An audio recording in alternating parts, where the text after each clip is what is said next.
En août 1914, les troupes allemandes envahissent la Belgique, violant alors sa neutralité. Le choc de l'invasion fut brutal pour la population belge, cependant, celle-ci ne s'imaginait pas encore une seule seconde ce qu'elle allait subir. En effet, un événement va durablement marquer les esprits de la population, le massacre de Dinant.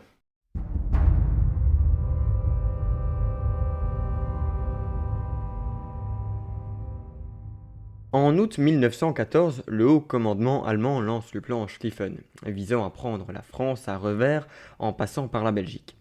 En réaction, l'Entente envoie des troupes de soutien en Belgique. La situation est alors critique. Si les Belges tombent, les troupes françaises à la frontière allemande seraient alors encerclées et la voie vers Paris serait ouverte. Pendant que les Allemands bombardent Liège, le haut commandement français décide de déployer le 148e régiment d'infanterie à Dinant, dans la province de Namur. En effet, cette ville a une grande importance stratégique en tant que point de passage sur la Meuse. Sa chute ouvrirait le chemin vers Mons. Le 15 août, la 3e armée allemande, dirigée par le général Max von Hausen, atteint la ville. Un combat acharné se déroule dans toute la ville et à la citadelle de Dinant.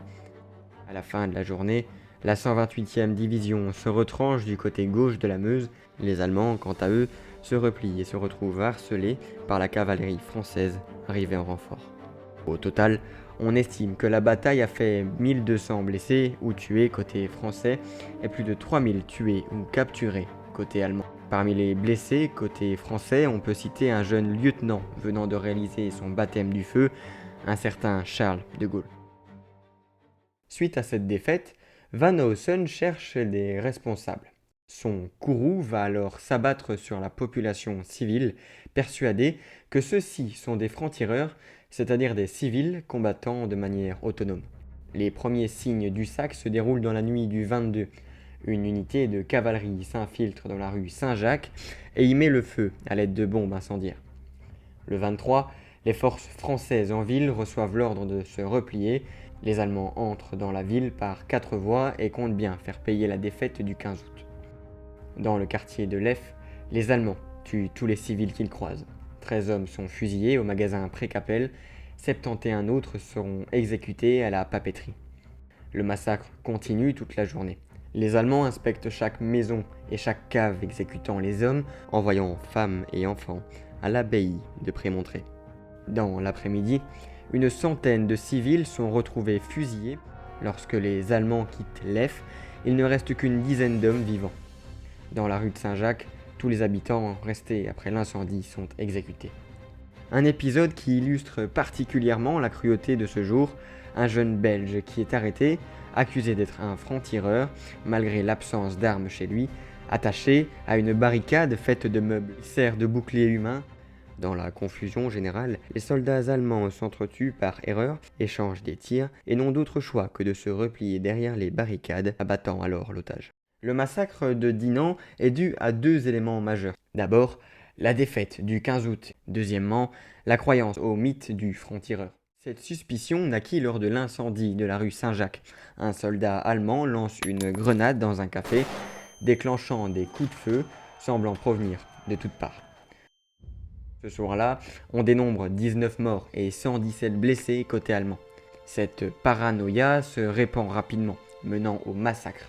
Ironie tragique, les tirs provenaient probablement de soldats allemands paniqués, déclenchant une réaction en chaîne. Or, ce mythe ne pouvait pas tenir.